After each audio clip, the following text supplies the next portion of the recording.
Hello, my name is Jacob Watson, and this will be a short video giving a little information about chronic wasting disease.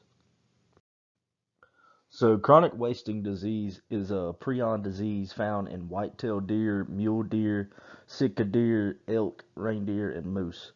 It's a similar disease to bovine spongiform encephalopathy, which is commonly known as mad cow disease.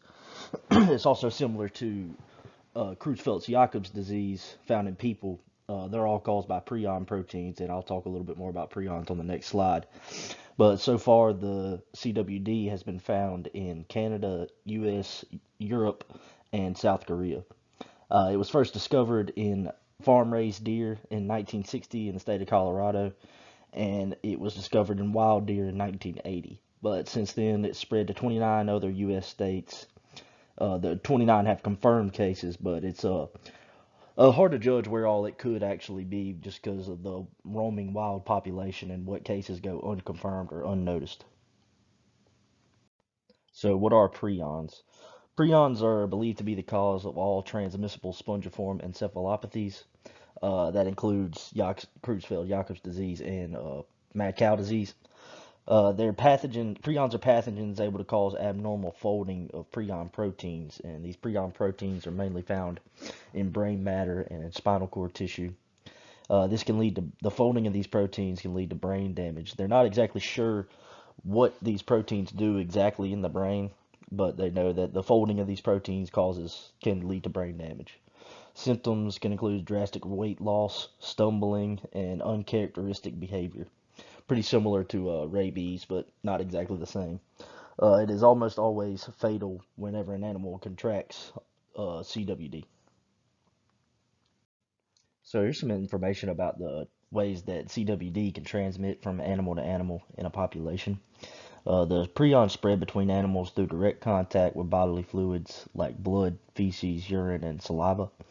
They can also spread indirectly if some of those bodily fluids are left behind by an infected animal, and a healthy animal comes by later and comes into contact. Those prions can remain dormant in the environment and infect healthy animals that come by and come into contact with it.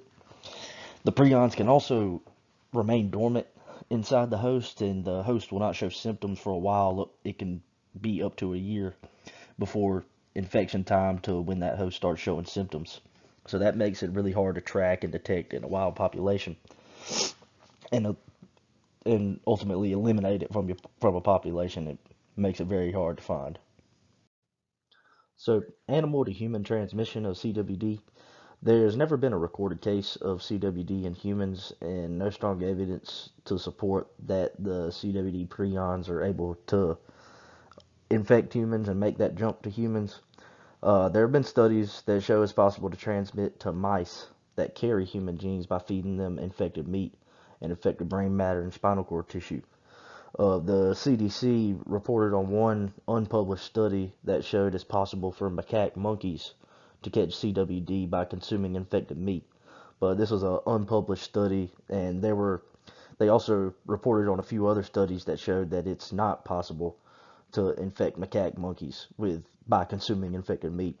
So the conflicting results are a concern for the CDC, and the prevention of consumption of a deer that's infected with CWD is a high priority.